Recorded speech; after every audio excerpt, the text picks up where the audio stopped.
back to the 40th episode of Inword News. It's your boy Q. Y'all already heard about this story, but yes, we're gonna report it on here, and I am gonna give my take on it. So brace yourselves. All right, so this comes as no shock, but white folks was out there doing what we know they gonna fucking do: be white. So they actually took over the Capitol. They were climbing over walls and everything. They caught the attention of the whole world, put Black Twitter into a frenzy. Black Twitter not only continued to make jokes about their appearances, but they also made funny comparisons to how niggas would get lit up if we tried thinking about the shit that they did, which is true. Don't believe me? Okay, go back to June, July, those months when the Black Lives Matter protests were taking place. They wouldn't let niggas get within 3 blocks of Capitol Hill, the White House, and all that. These motherfuckers actually got inside and were sitting at officials' desk and taking shit out. But there's no such thing as racism in America in 2020. Get the fuck out of here. Niggas also found the videos from all angles exposing the numerous times that the cops were seen explicitly helping white people commit treason. Trump supporters have also proved to everyone that a wall will not stop people from getting into a place when the intention is strong enough to get in. So that goes to show you, if you supported Trump and him building the wall to keep out Hispanics and everybody else, that a wall is not going to do anything. They proved that to themselves. They proved that to anybody that didn't believe it. But number one, this was more than likely an inside job, because the lack of security, the whole orchestration of this, like, it's just, this seems like it was planned beyond Trump just saying, hey, on January 6th, we're taking our country back. My personal take. But the aftermath, I believe there were 4 people who were injured and or died. One was an Air Force veteran.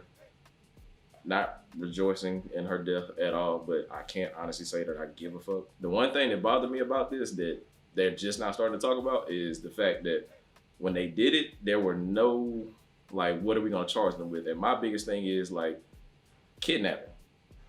Like, there was nothing brought up about kidnapping. They want to charge them for property and damages and all that. And what I honestly wanted to do was take my ass to work and exempt from taxes for the rest of the year, because I don't feel like I should have to pay for some shit where I was nowhere in the fucking vicinity. What are y'all's thoughts?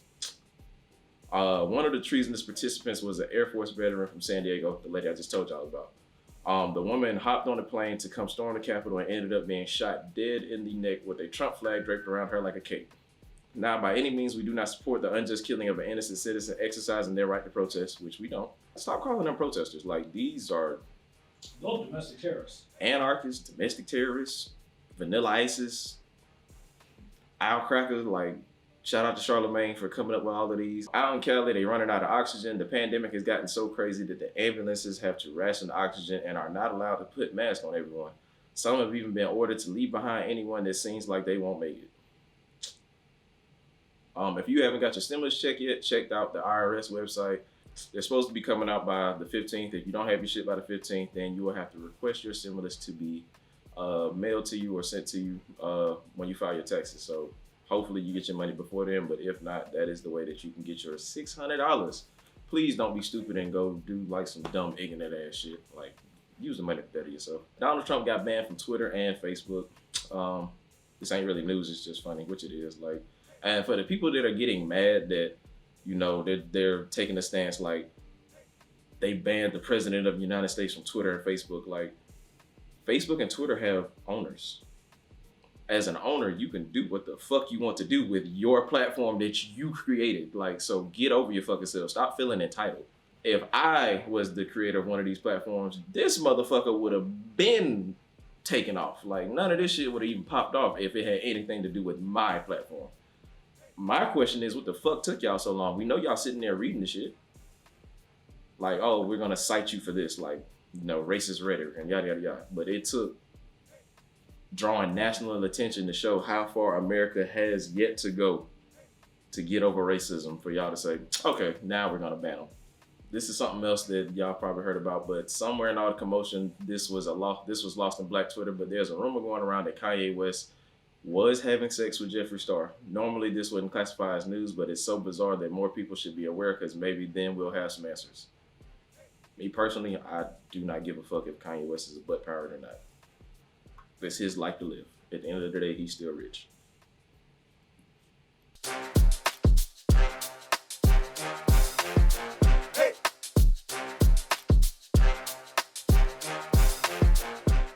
everybody? It's your boy Uncle Fred, and you are now tuned in to another episode of Inword Sports. And we got a lot to talk about. I'm going to keep Chicken Wednesday real interesting for y'all. Let's go. And Kyrie Irving has announced that he'll be paying for 9 students' tuition at Lincoln University through his Kai Family Foundation. Now, this is big because he's taking that burden off of these students. I know how hard it is, trying to go in through semester to semester, trying to figure out how exactly you're going to be paying for school. So shout out to Kyrie Irving for taking that burden off of somebody. I do also want to let Kyrie Irving know your boy starts grad school on the 19th, so hey man, this NBA program ain't no joke. I mean, I'm just letting you know. We also want to show some love to Howard University alum Antoine Bethea. He announced his retirement from the NFL after 14 seasons. Now, I can honestly say, Bethea, I honestly didn't like you for the time you were with the Colts as a Texan fan, but man, your career has literally embodied the entire experience from a 2-14 season, a Super Bowl loss, and a Super Bowl victory. So I just want to say that's what it looks like when you bet on yourself. Fellow Alcornite Chris Blair just recently signed a contract with the Green Bay Packers. Now, this is a reserve contract. So a reserve contract means that Chris actually will be eligible to sign a future deal, but the contract actually won't play out until the beginning of the new league year. So I'm asking everybody in the nicest way possible that knows Chris, please let that man work. Please let him earn his money. Like he's right there on the cusp of it. I mean, this is somebody we're talking about average 21.2 yards a catch, 7 touchdowns in the season. I'm talking about 7 catches against NCAT, 150 yards, and 1 touchdown in the Celebration Bowl. Please let him work. I know Chris has his head down. He's working harder than ever before. Let him earn his money, y'all. I can't wait for the day that he actually inks the deal. He actually puts pen to paper because that's when everything really matters. So, Chris, shout out to you, man, and the Alcorn family. We all got your back, bro. The SWAC East has just gotten a little bit more interesting, and this time we're actually not even talking about Dion. We're talking about what's going on at FAMU as they just added Savion Williams from the University of Tennessee, and we're also talking about Alabama A&M. As they've even added a linebacker in Osman Savage from Michigan. These teams are both poised to be dangerous. Now, I say that for FAMU because they've already beaten NCAT. They went 9-2. They just had a little hiccup as to why they couldn't play in the Celebration Bowl. And we look over at Alabama A&M, and they already have an FCS top 10 passer in Akil Glass. So this just makes the SWAC East that much more competitive, that much more interesting. And now these pioneers, yes, that's what I'm calling them, these young pioneers are helping us move in a direction to now even out these playing fields, level out the playing field. Now we are looking for an exciting 2021 season in the SWAC. Ladies, you couldn't have thought that I wasn't going to talk about you this entire segment. So the JSU Lady Tigers have actually added to an already talented squad. So we're talking about adding Fantasia Baines of Illinois State. Now, Fantasia hasn't touched the court for Illinois State, but peep these numbers right here. We're talking about a young lady who averaged 19.8 points a game, 8.8 rebounds her junior year. We're talking about somebody who was all Illinois in basketball back home. So this is already adding to an already dangerous team. Now, this officially, depending on how this team plays out, they've officially been added to my team as a bracket buster for the playoffs. So I'm extremely excited to see how these young ladies do in the tournament. I'm extremely excited to see how they do playing throughout the SWAC. And I'm even more excited to see Fantasia hit the court in SWAC. Hey, man, I also got to shout out my barber, bro. This man snap, bro. He got me draft day fresh. Boy, did you see me? Hey, no, man, but hey, if you ever in the city of Houston and you need a real chop, hey, go to AJ's on Reed Road. Let that boy rock know Fred sent you. You can holler at Daryl. You can holler at D-Boy. If your lady need her hair done, hit up Chi Gabrielle. I mean, you probably going to have to hit up 3 months in advance, but I mean, she going to take care of her, for real, bro. I'm telling you. And this has been another segment of Inword Sports. I am your host, Uncle Fred. Look forward to seeing you guys next week.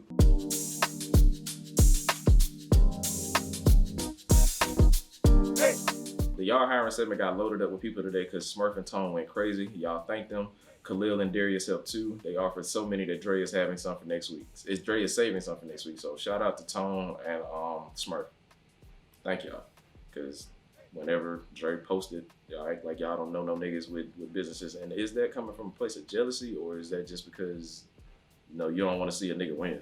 So I Am Zev is a pop soul artist out of Detroit, the Motown city that gave you Barry Gordon, who gave you many more top bangers, including David Ruffin and the Temptations. He's currently working on a label, so if you indie and want to sign to somebody, hit him up. Ava's interest is a knitter and crocheter. She makes everything from clothes to cute knickknacks. If you need something warm and cozy like grandma used to make, she is the person for you. Especially now, because it's only a matter of time for shit shut down for a little bit. And it's cold, you know, this is like officially winter. So yeah, like definitely hit her up to get some warm stuff. Bisa is a 19-year-old digital artist and voice actor. Two completely different things, but somehow very similar. If you need something drawn or voiced, contact her immediately. She got you. Winkworthy is a last check out of Phoenix City. She will have your eye wings going crazy so you can flap away. She's also a self-taught makeup artist. If you need to look good for a day or the weekend, go to Winkworthy. Yaru is a fashion company that sells fashionable clothing, lots of different jeans, but who doesn't need jeans? They have dope t-shirts as well, but it seems like they focus a lot on pants. Go get you some new gear to show out for the next year. Pandemic hit us all differently. Damn sure did. Janelle Ty is an artist that is just now getting into the selling. If you want a dope digital art piece to add to your walls, then hit her up immediately. Tone just copped a couple pieces from her and they look nice. Also, I'm trying to get some black-owned t-shirts, so if you feel like, you know, your stuff is dope, hit me up. My IG is lowiq, and the L in low is actually a 1, so it's 1OW_IQUE. Hit me up, show me what you got. If I like it, I'll purchase it, and I will wear it in one of the coming episodes. We out.